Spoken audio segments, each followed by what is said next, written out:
So this week we're doing a week-long professional development for teachers from Pitt County, Lenoir County, Beaufort County, and Greene County. We're bringing NASA, NOAA, and other resources so that the teachers can bring them into their classrooms.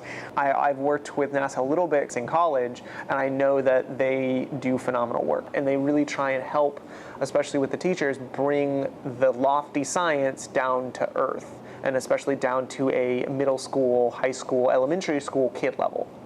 I went back to my principal excited about what I had learned in the workshop. We were able to tie in so much of NASA to our curriculum. I had a lot of collaboration with various teachers that are on our campus who helped integrate the technology piece into the science piece that we were implementing in our classroom, and were able to create a blog site, and the students actually took ownership of that and eagerly uploaded what they had accomplished throughout the school year. And we actually had feedback from people from NASA. So my students were so excited when we were able to log in and read, oh, NASA has read what we're doing and NASA is proud of us. And we're reaching out to a more global audience, and we're taking ownership of that piece. We used to have science nights where we turned those into NASA STEM nights, and we used exclusively exercises and things that are done and provided through NASA to teachers. Wonderful resource in lots of different areas, and it's actually available on the website. And we had basically a science fair twice this year. Had more than 100 participants, and in a community that only has maybe 400 in totality, to have 100 to show up, I mean, that's a fourth of the population of the entire community.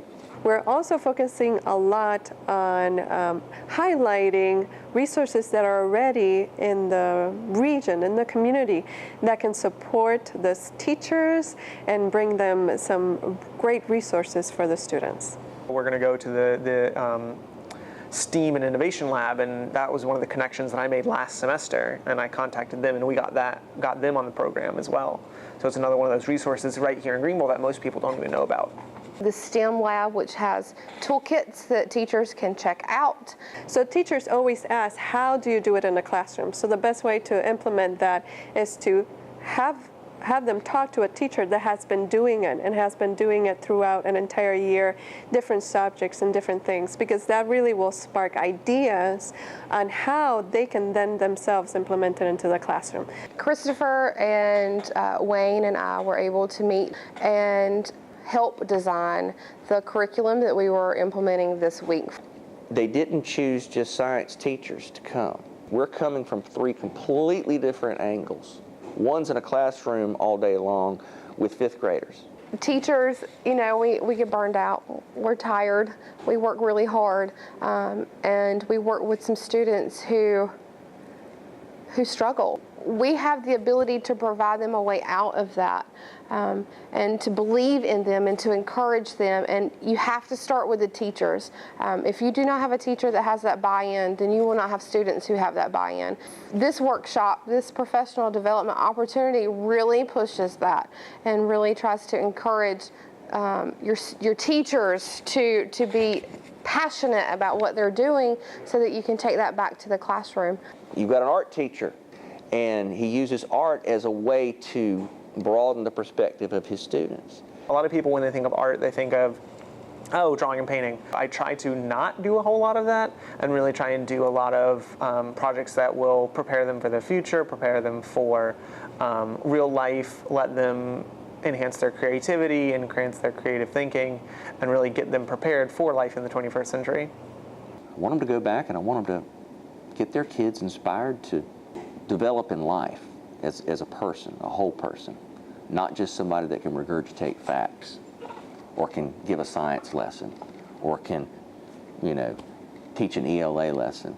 Somebody that goes through and looks at each individual kid, differentiates what it is that child needs at that moment, meets them where they are at that moment.